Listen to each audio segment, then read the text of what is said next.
Every big win starts long before game day. On any given Monday, we go where cameras don't. Behind the contracts, the calls, and the chaos. We'll road trip with scouts, visit iconic campuses, step inside replay booths, and walk up to the luxury suites. Real organizations, real stories, real decisions. Lace up your cleats, buckle your chin strap. Here comes our GM, Matthew Miley. Today on Any Given Monday, our guest is Brian Polian.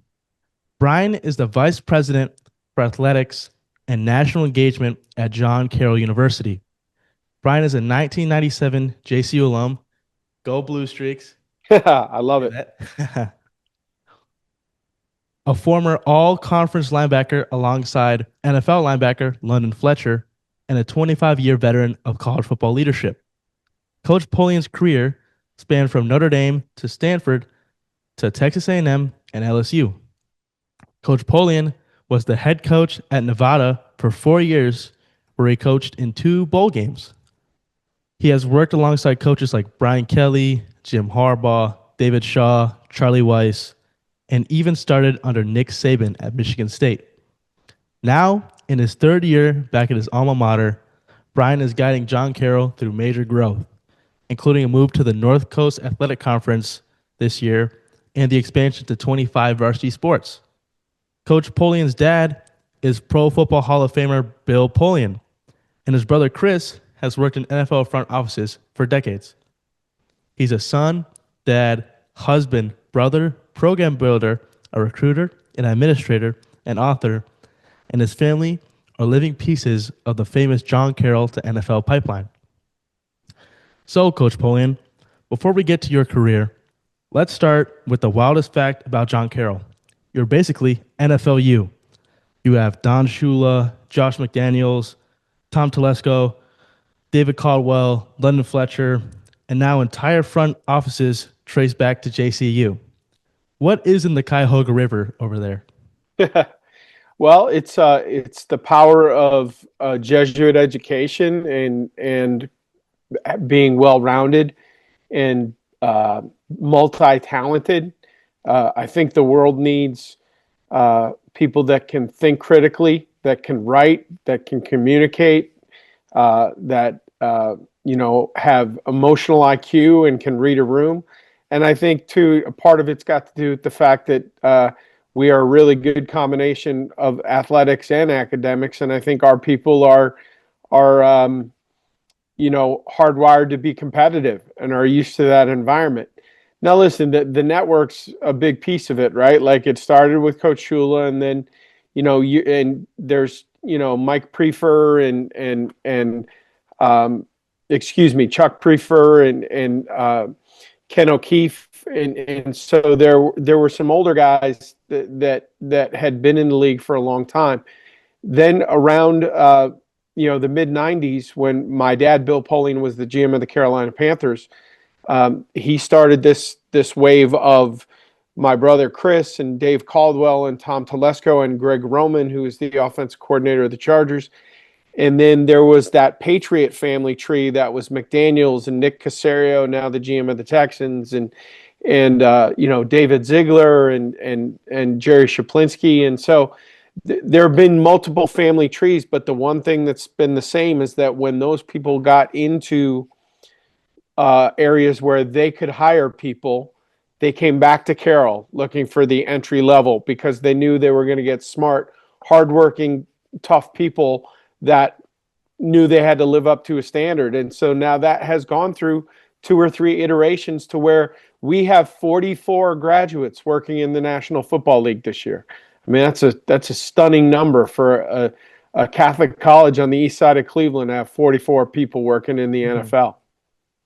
And when you're talking to these athletic recruits or maybe academic and their families, what's that reaction when you tell them there's over 40 JCU alum working in the NFL? Yeah, I think people know the connection. I mean, most people, if they're football fans, have some sense of it, but they don't know that it runs, over 40 deep, and that it now includes young women who've gotten in the league that have come out of our family tree. and people are impressed, and they ask the same question you do, like, why tell us this story. And I think it's really unique and it's really cool. And from where you sit today, how is JCU intentionally nurturing that pipeline, and how does it tie into the new 5-year sports leadership master's program? Well, the sports leadership program is a piece of it, but I think people forget we didn't have sports leadership when this whole wave started. A lot of these guys were graduates of the Bowler College of Business. I mean, Josh McDaniels, who's a brilliant offense coordinator, was a math major at John Carroll. Mhm. So the sports leadership program is a piece of it. We kind of sell that in terms like we have a young woman right now, Samantha Falbo, who's a senior. Samantha wants to be an equipment manager, which I think is really cool. And for a young woman to want to get into that space, that's pretty unique. Well, when it came time to get her an internship, we were able to tap into those connections in the NFL. And the reality of it is she was able to get a year-long internship because we had a relationship in the league, and we said this is a person that we stand on the table for. And there's a push to get more women involved in football, and so she became a really attractive candidate to some folks. So that was awesome. Yeah. And so you've spent 25 years in Power 5 football, like I said, Notre Dame, Stanford, A&M, LSU. Why walk away from that world and come home to John Carroll? And I know for a fact it wasn't the Cleveland weather. So No, how did that process work? And did JCU call you? well, it was a couple things. First of all, there like anything else in life, your decisions are multi-layered and they're complicated and they're not driven by one thing. I have two children, a 16-year-old son and a 13-year-old daughter. At the time that we left LSU to come back to John Carroll, my son was 13 and my daughter was 10. Um, One of my children has some challenges in learning and just the environment in Baton Rouge was not what we needed to be in terms of the support of my child. So then as an adult, you're faced with these decisions at points in your life. You say, all right, at some point I've got to put the well-being of my family has got to go in front of my career, goals. I'd done it for 25 years at the highest level. I will probably coach again at some point in my career, but I just reached the point where I had to put the well-being of my family in front of the career path. Now, it could have been any number of changes. Like we knew we had to most likely get away from Louisiana. Just happened to be at the time that we were thinking this through. My alma mater actually called me because our athletic director had left abruptly and they were looking for a recommendation. I've always stayed connected to the place. We have a ton of people in the NFL. I was one of the graduates that had succeeded in high levels of college. So they were actually looking for me to recommend somebody for the job. And my wife said, yeah, I got the guy that they need to talk to. So I entered into a conversation just to see what it would be like. And here we are almost 3 years later. And now at John Carroll, you were promoted to vice president for athletics and national engagement. What does that role look like day to day, and how is it different from the 80 title you started with?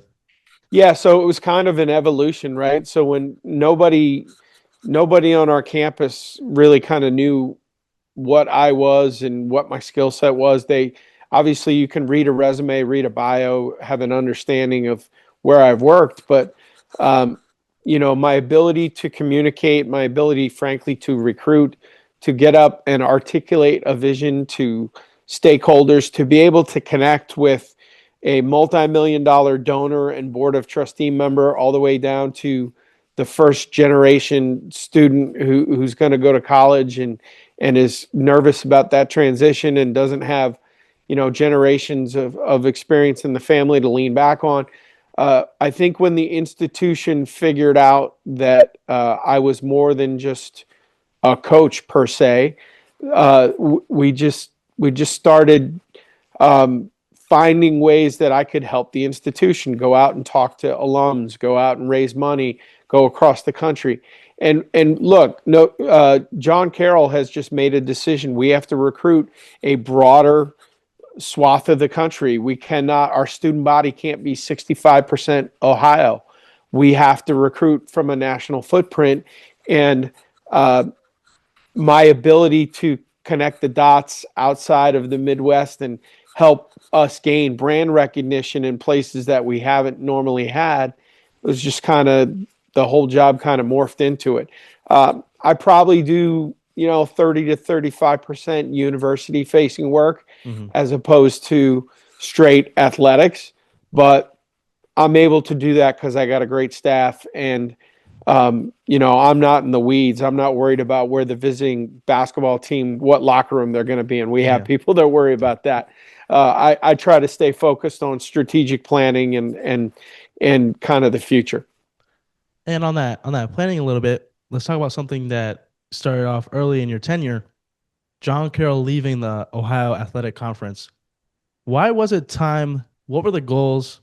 Increase academic profile with schools like Kenyon, Oberlin, Denison, Washington, Jefferson. And I think I read Washington University in St. Louis is coming next year, or more for geographic diversity, competitive balance, or something else. Why was that? No, frankly, it was an institutional decision. It was not driven by athletics. Athletics is just the front porch to the university, as it is from Notre Dame all the way down to John Carroll. Like, the most visible piece of your institution's your athletic department. We just made a decision that as you study trends in higher education, that these regional schools are going to have a hard time surviving in this environment. And if we're going to thrive as an institution, we need to open up our footprint, and our brand awareness needs to grow. You can't do that if the people that you play are regional schools that don't draw from a national footprint. And so it was an institutional decision to peer ourselves with high academic institutions that recruit the whole country.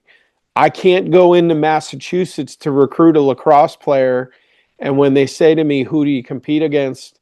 And I'm not being disrespectful, but if I say Muskingum and Marietta, people in Boston don't know that. But if I say to them, hey, we're a Jesuit institution on the east side of Cleveland, and we play against Denison, and we play against Ohio Wesleyan and Kenyon, people recognize those brands. So being peered with the right people matters. And I know that some people raise their eyebrows and say, well, does it really matter? Well, look at all the movement at the higher levels. Why would it be any different at our level? We're not dealing with the same zeros, right? The millions of dollars, but the motivation's the same. It's to situate your university in the best place that you possibly can.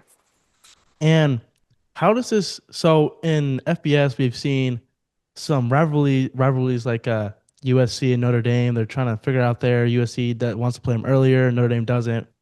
How does this conference change affect the old Mount Union rivalry? Yeah, like, listen, if we win our first playoff game and Mount wins their first playoff game, we're seeded against each other. I've always felt like we would end up finding Mount in postseason play in all of these sports. The one that hurt my heart a little bit was losing the Baldwin Wallace game, because Baldwin Wallace University is on the other side of Cleveland, right? We're on the east side, they're on the west side out in Berea. That was the one. That's the crosstown rivalry. That's the one that has a trophy at the end of it. And I would love to find a way to play them in every single sport, non-conference, make it, a season-long cup at the end of the year that the winner play them in every sport, men and women. We're not there yet. I think there's still some hurt feelings about our decision to leave the OAC. I think that they are more like us in terms of an institution. The Mount thing, look, they're fantastic. We haven't gotten them very often. My hope is that we can play well in our first round of playoffs and maybe see them again. But my feeling was we would always find them in the postseason anyway. And Take us behind the scenes of that conference realignment. What's happening on the inside? Who's involved? What were the biggest hurdles? Yeah, so I was on the job only a handful of months, and the president called me into his office and said that the NCAC had approached him as when they were considering expansion. They wanted to know if we'd be interested, and so then he simply asked me to create a value proposition. What are the pros and the cons? And talk to different stakeholders very quietly, a very select group of coaches that we could trust. I mean, there's NDAs involved here. Like, you got to keep these conversations quiet. I met with their commissioner on a couple of occasions to go through a list of questions. Did a lot of research, frankly, with some folks in the just college admissions world in terms of what are the perceptions of those schools to high school students as opposed to the perceptions of this other peer group.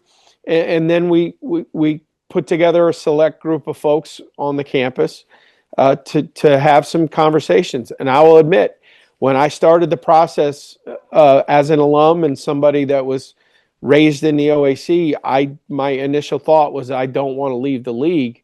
But when we really analyzed it and thought, well, all right, what's best for the institution, I think the choice became very clear. And, we made a recommendation to the president, and then we recommended it to the board, and the board agreed, and the NCAC had to vote unanimously to accept us, and they did, and we believe the first 6 months of the partnership's been really good. And now let's jump to John Carroll more specifically instead of all these other conference teams.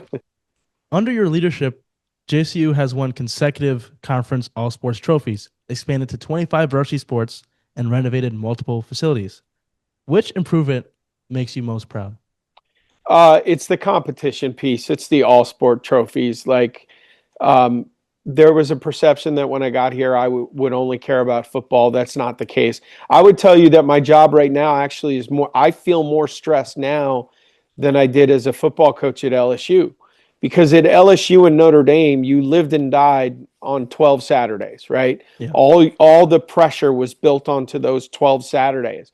Now, I pace around at a women's basketball game. When a volleyball game goes 5 sets, I'm stressed out of my mind. Like, every time our kids are out there competing, I feel the stress of that competition and wanting them to do well. And so it's the competitive piece that I'm most proud of. What I'm really most proud of is that on the Jesuit Day of Service in April, and when there's, hundreds of students from John Carroll out there in the Northeast Ohio communities giving back, more than half of that group is student athletes. Like, that's what I'm most proud of.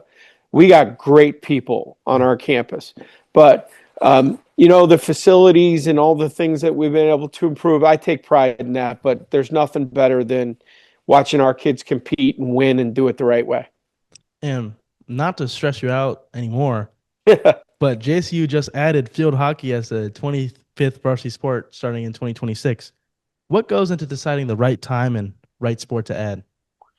That's a great question, because there were 3 that we were considering. And to be honest with you, field hockey was not my first choice. If you had left it up to me, I would have added women's flag football as a varsity sport first.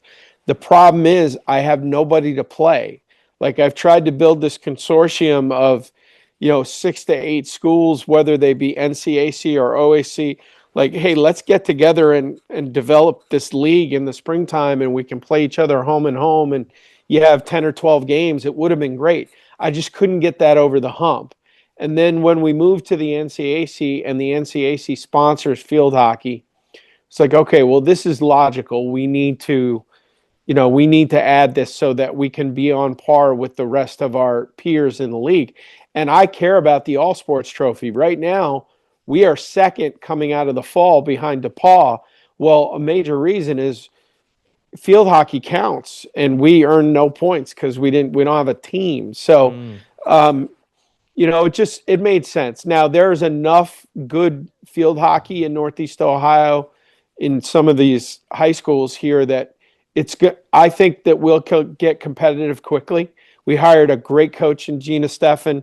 I feel good about our facilities and where we're going there.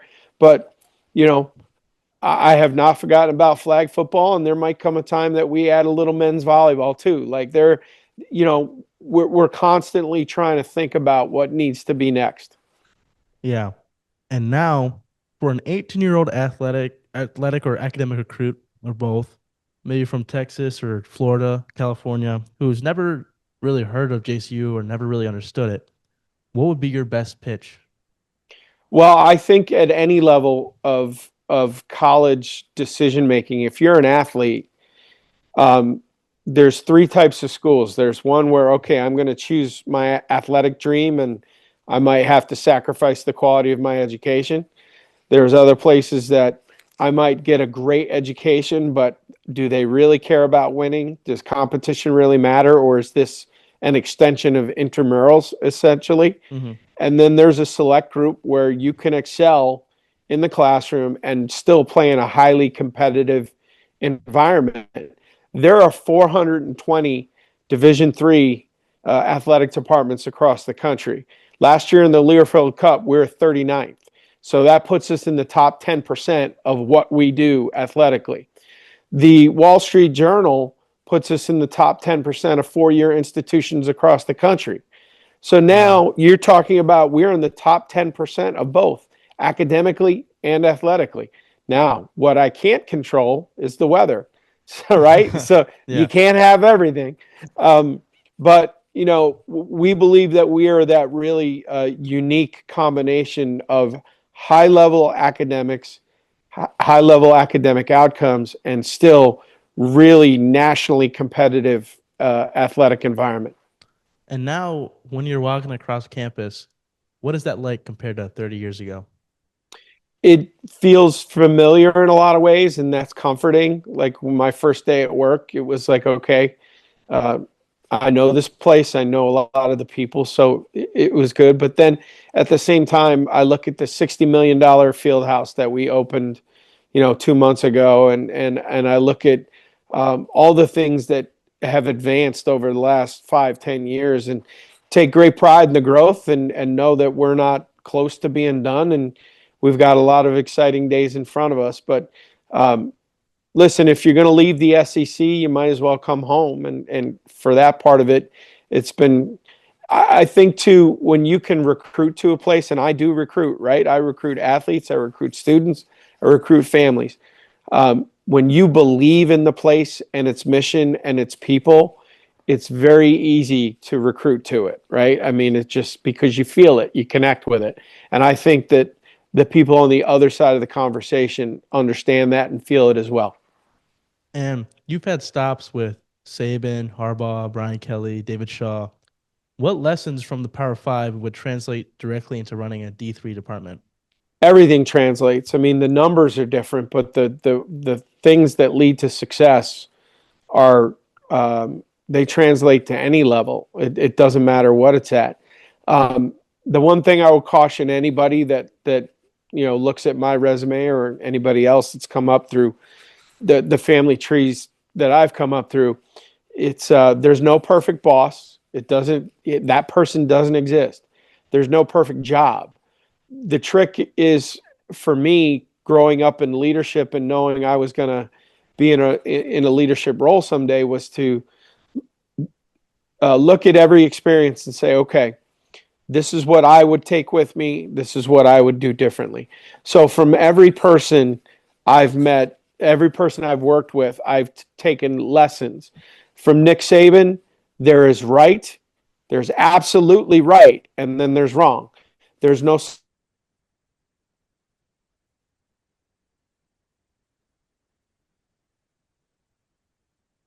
thing is, I got a standard of excellence. I took from Nick. Brian Kelly's one of the great strategic thinkers I've ever been around. Kevin Sumlin, it might be the best communicator, the ability to connect with people.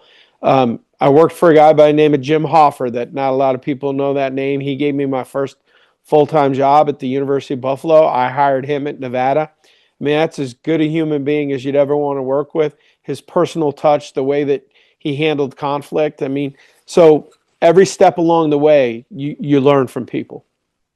And coming from these big time programs, what's the biggest misconception people have about life in Power 5 football?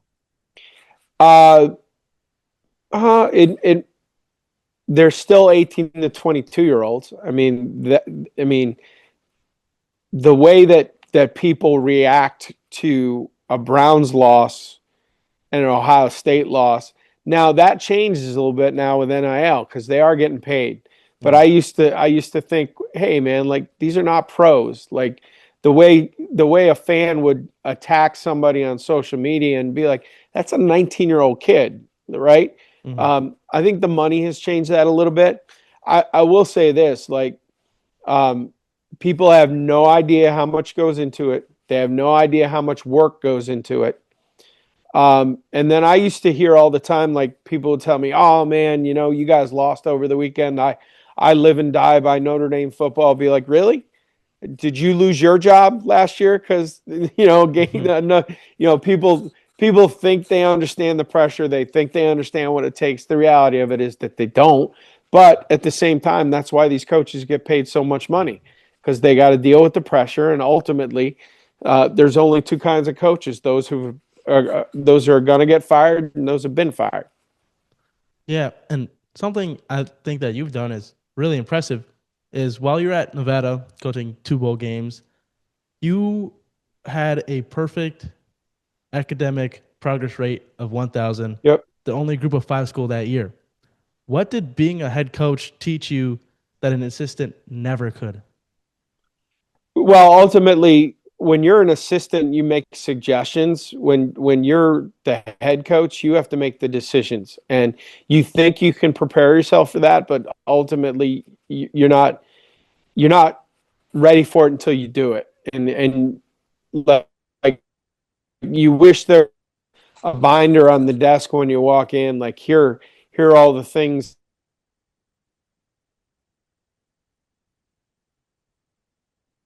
you're going to have to do, the decision making, and then being responsible for the other thing that is really nerve-wracking about leading the organization, being a head coach, being an AD, all the livelihoods that are connected to your success. Yeah. Like when a coach gets, like Brian Kelly got fired at LSU, everybody's or let's use one that I'm not connected to. James Franklin gets fired at Penn State. Yeah. Oh, James Franklin's getting this big buyout. He's fine. There's probably 75 families connected to James Franklin. The coaches, the strength staff, the GAs, so when you think about that responsibility, like I've got to make the right choices, and all of these people's livelihoods are depending on that success, that can get a little heavy sometimes. And now stepping away from coaching here for a little bit, you wrote Coaching Generation Z, Honor the Relationships. What does Gen Z need from leaders that previous generations didn't? Connection. The reality of it is, it used to be, I'm the coach, you do what I say, you respect me, I'm the boss just because I'm the boss. Like those days are over. If we're going to help young people now achieve to their highest level, we have to start with a relationship first. We have to know our people, know their names, know their stories, know their families, know their backgrounds, know how we can coach them, know how we can correct them. Some guys are okay, get a little kick in the butt in front of other people. Others, that puts them automatically on the defensive, and you need to do that one-on-one. Some people don't like to be praised in front of their peers. Other people want to be celebrated on social media, the player of the week. We have to know those things, because if we don't start with connection and relationships first, it's really hard to get everybody pulling in the same direction and to help a young person today achieve to their highest ability. And going off that a little bit, What does a healthy athletic department look like first at the Power Five level and then at the D3 or smaller college level?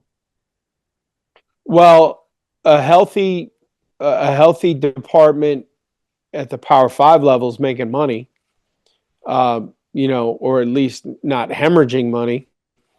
But at both levels, it's highly competitive in multiple sports, a standard of excellence. It is a group of student athletes making good choices. It is student athletes achieving in the classroom and getting themselves prepared for life beyond college. We hear the commercials, it's cliche, but very few people actually play professionally. Yeah. Even in the SEC, the odds of making it are really, really slim. So our job is to use their experience in college and through athletics to help get them ready to succeed in life.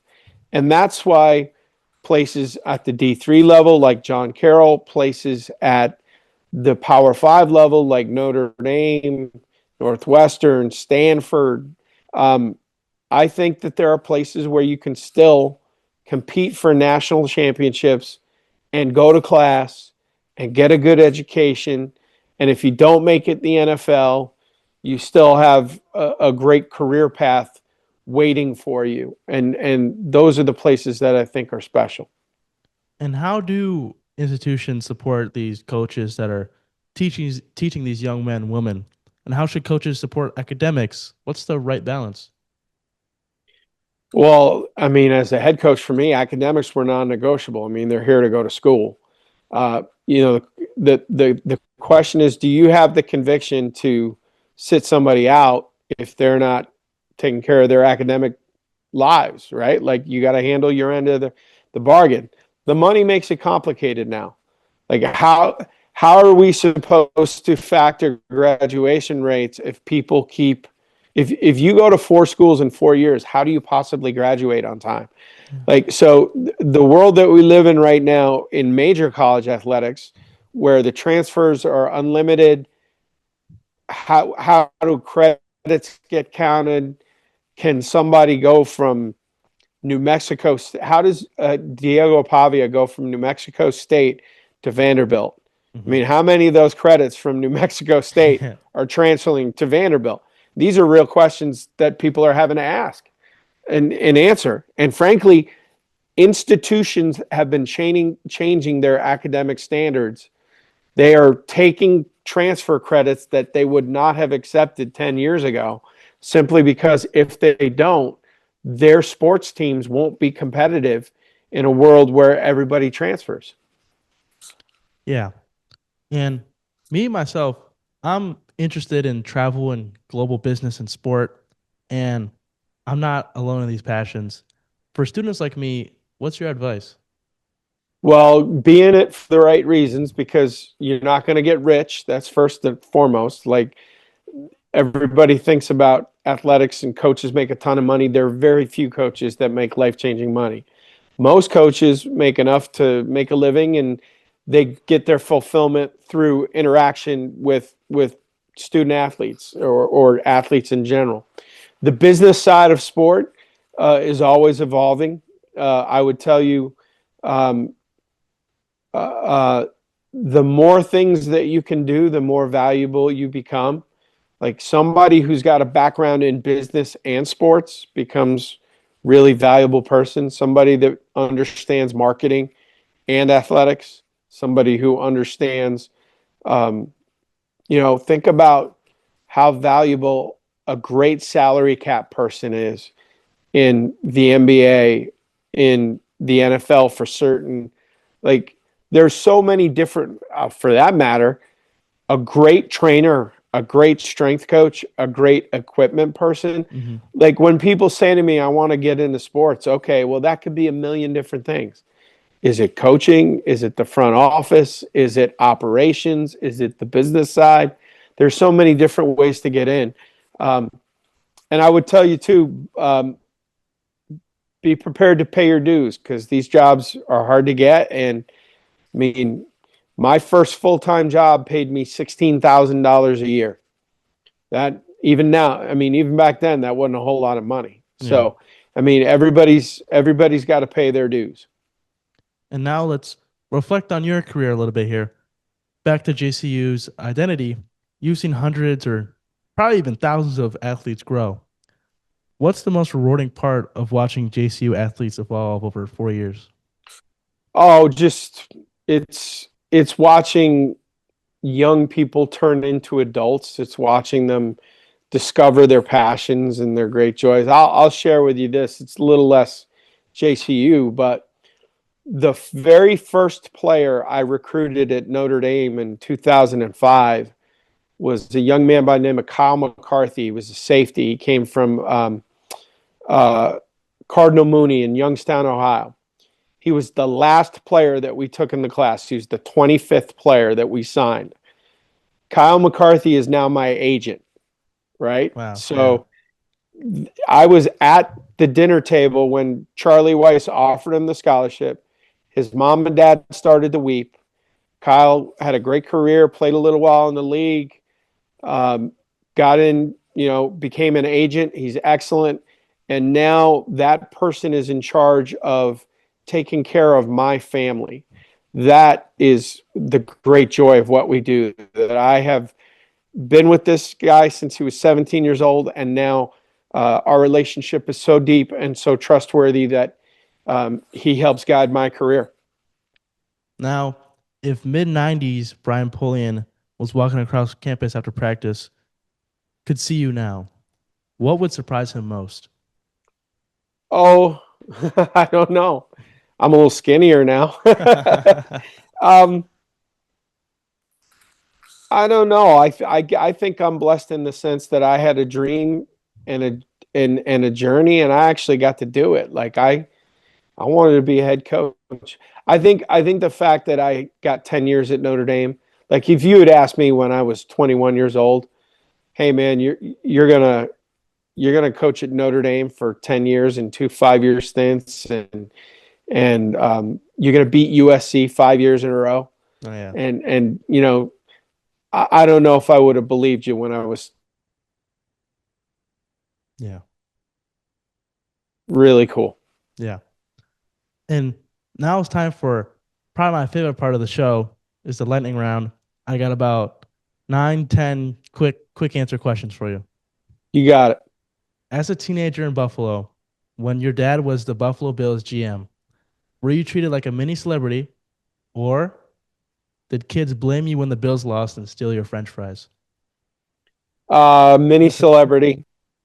And Okay. when we lost the Super Bowl, I got heckled, but mostly a mini celebrity. At linebacker at John Carroll in the 90s, what was your superpower, and did you wear a neck roll? I did not wear a neck roll. My neck's not long enough to wear a neck roll.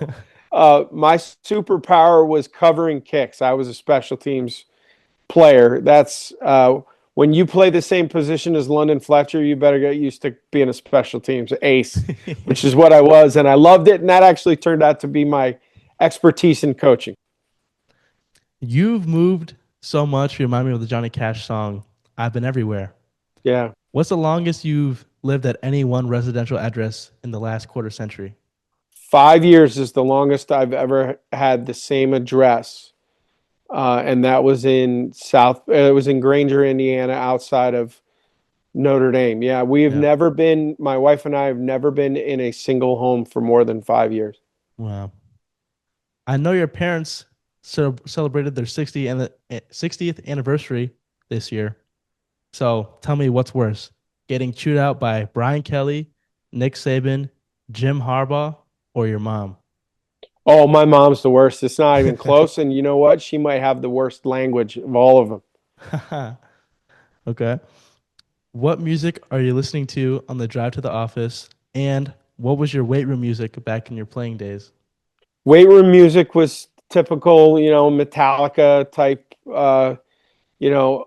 Lately I am on, this is going to mean nothing to you, but I am on a big Dave Matthews Band. Okay. I've gone back on Dave Matthews Band, channel 30 on XM radio. It's either that or Springsteen. Yeah, a lot like my dad. Be honest on this one. You don't need to be shy. You can just say how it is. What was your max bench? I was never a max guy. I could do 225 14 times. Okay, so then it was And probably up. It was and, probably up there. and if I put 225 on the bench right now, I bet you I could get 5. Okay. I have stayed lifting in my older age. What was the hardest part about recruiting D1 football players? Um, when they wanted it to be a transaction, instead of a relationship. When you go into it and they just say, "Hey, what's the deal?" and before the deal was legal, Yeah. or what's in it for me, then it was going to be hard.